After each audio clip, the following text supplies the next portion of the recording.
Bonjour et bienvenue à l'émission Les mots à la bouche. Ici Émilie Aubry. Aujourd'hui, je suis au bistrot français par ici où je rencontrerai Ève Désiel. Vous connaissez probablement Madame Désiel grâce au Midi du Véro, l'émission la plus écoutée sur les ondes de Rythme FM à l'heure du lunch. En effet, Ève Désiel y raconte quelques anecdotes, des histoires de vie et c'est là que le grand public l'a découvert. Pourtant, Ève Désiel est un pilier dans le domaine de la télévision puisqu'elle a participé à de nombreux galas et rédigé le contenu de nombreuses émissions. Aujourd'hui, j'ai la chance de la rencontrer, mais tout d'abord, je vous présente le restaurant où nous nous retrouverons. Un restaurant de ce style-là, c'est une première au Mont-Saint-Hilaire. Sous sa devanture anodine, jamais vous n'auriez pensé trouver un tel bijou. Mais tout est là pour vous séduire. Le climat, le décor et des mets qu'on peut sans hésitation qualifier de divins.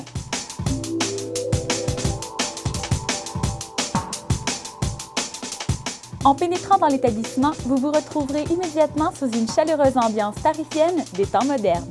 Ce qui vient vous charmer au premier coup d'œil, c'est l'éclairage, la banquette rouge de 40 pieds de long et la fenêtre qui donne vue sur la cuisine. Par souci de transparence ou pour les amateurs des bonnes tables, c'est un véritable privilège puisque vous pouvez voir le chef à l'œuvre.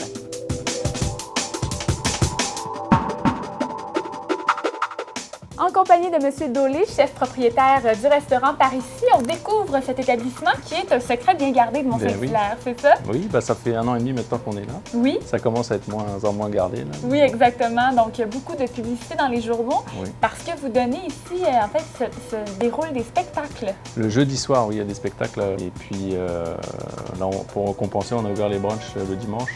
On fait les brunchs du dimanche. D'accord. Donc, les gens peuvent venir ici durant le week-end, décompresser un peu. Et quel genre de spectacle est-ce que vous offrez? Alors, on a essayé de faire tout le temps la francophonie, où on a eu Brel, Piaf,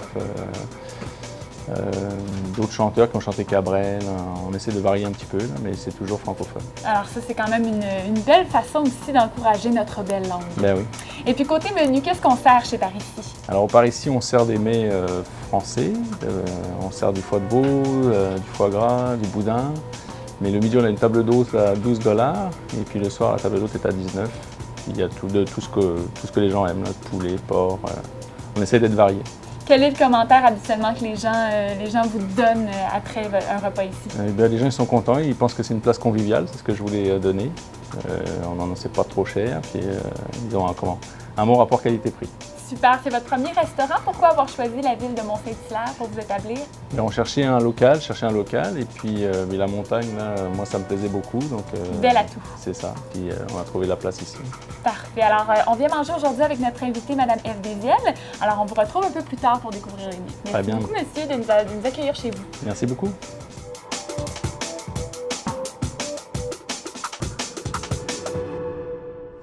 Je suis avec Ève Désiel aujourd'hui pour partager un bon repas. Bonjour, Ève Désiel. Bonjour. C'est un plaisir de vous recevoir. Bien, le plaisir partagé.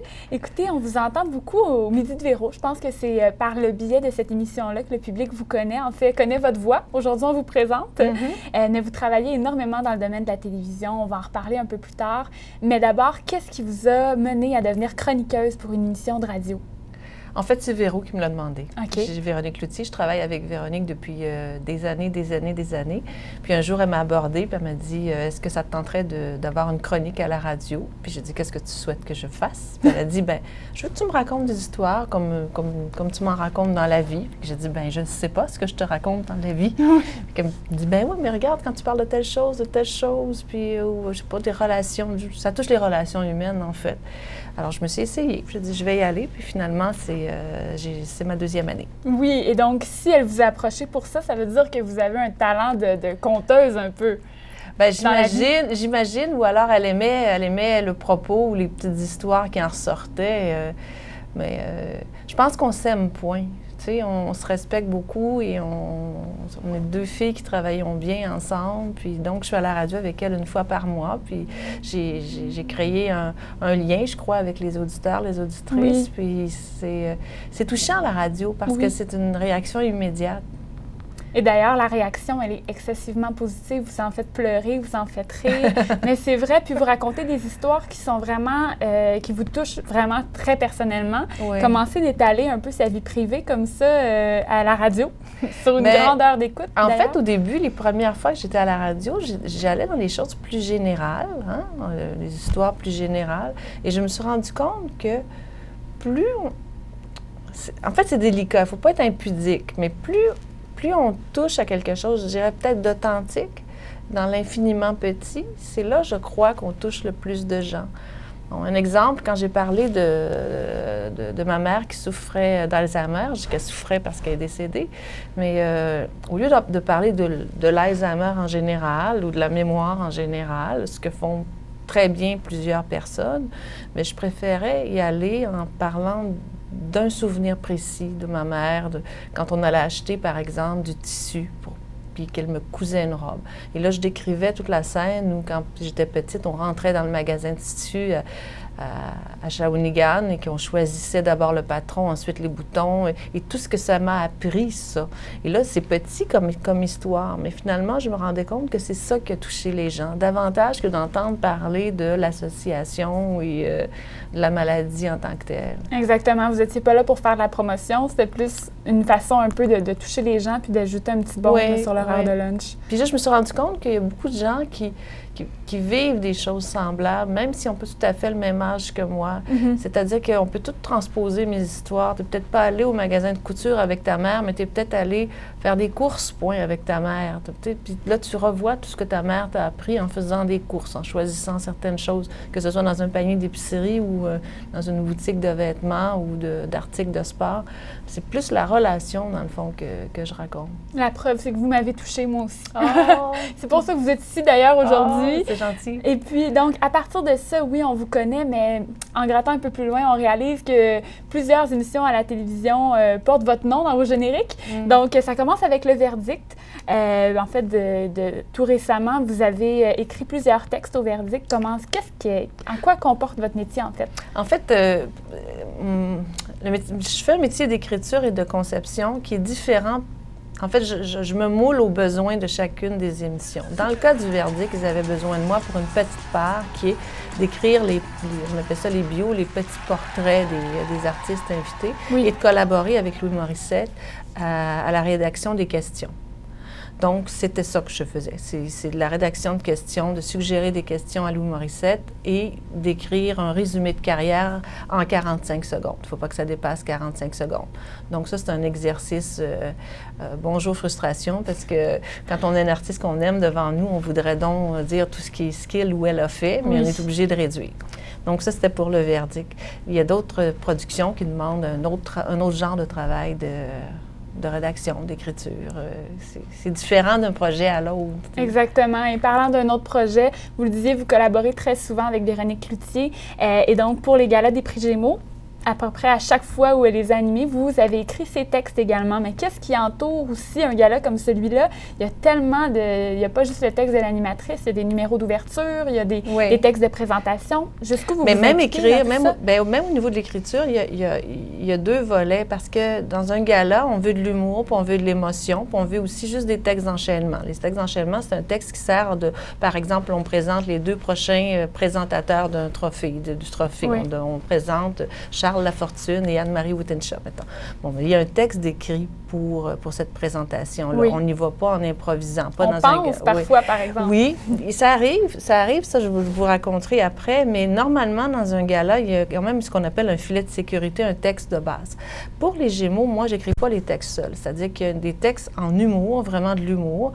C'était par les années passées Louis Morissette et son équipe. Cette année, c'est Louis-Philippe Rivard et son équipe qui vont écrire des numéros qui sont destinés à faire rire. OK. Bon. Moi, j'écris des numéros. Par exemple, je vais participer au numéro d'ouverture, qui est un numéro qui, oui, amène un sourire, mais parfois de l'émotion. Alors, c'est de la rédaction d'un concept. C'est pas nécessairement des lignes, parfois oui, parfois non, mais c'est de dire, par exemple, on commence par quoi? Véro, elle est où quand elle commence le gala? Tu sais, à la zéro, à la minute zéro, à la seconde zéro, là. Est-ce qu'elle est dehors? Est-ce qu'elle est dans Radio-Canada? Est-ce qu'elle est dans sa loge? Est-ce qu'elle est sur scène? Est-ce qu'elle fait une entrée? Est-ce qu'on commence en chantant? Est-ce qu'on commence en dansant? Est-ce qu'on commence en faisant une blague? Est-ce qu'on commence... Toutes ces questions-là, on se les pose des mois avant, OK. dans plusieurs réunions. vraiment de brainstorm, là, on pense, on jette, on pense, on y repense, on rejette, on recommence, puis jusqu'à ce qu'on croit qu'on saisit quelque chose qui nous plaît à toute la gang, puis on y va avec ça. Puis dans le gala des prix Gémeaux, il y a des moments, la petite touche d'émotion, bien ça, normalement, on me la confie parce que c'est peut-être plus ça. C'est votre force. Oui, ma force, c'est ça. C'est ça. Mara, vite! On va s'aimer! Showtime! On y va, j'ai besoin de gens qui chantent, qui dansent pour le numéro Geneviève, Guérard, Gaétan, Sébastien, Annie. Oh, Julie Bélanger, Mario Tessier, venez-vous-en, j'ai besoin de vous autres. C'est dans 15 secondes. Je peux y aller, là? Ben oui, il est temps. Ben oui. T'inquiète là. Mais moi, attends, je veux le faire, moi aussi, je suis capable. Je suis comédien, animateur, humoriste, chanteur. Oh, viens temps, j'ai plus le temps. Viens temps, j'y d'abord. Tiens, ça commence, on y va?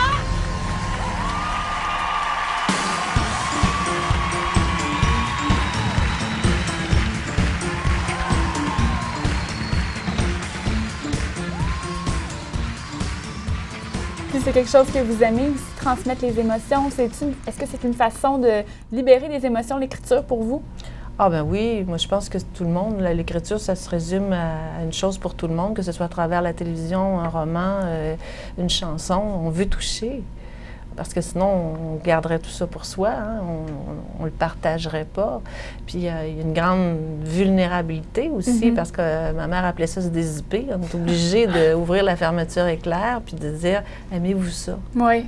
Aimez-vous ça? » Puis là, ben, on espère que les gens vont aimer ça. Puis on essaie de se faire à croire que ce ne sera pas grave si tout le monde n'aime pas ça. Ouais. Mais ça fait un petit quelque chose pareil. Oui, parce que les critiques ne sont pas toujours bonnes, mais vous avez quand même eu la chance de travailler sur des projets qui ont quand même très bien fonctionné. Oui. Vice-versa, comment c'est d'avoir autant de bons commentaires?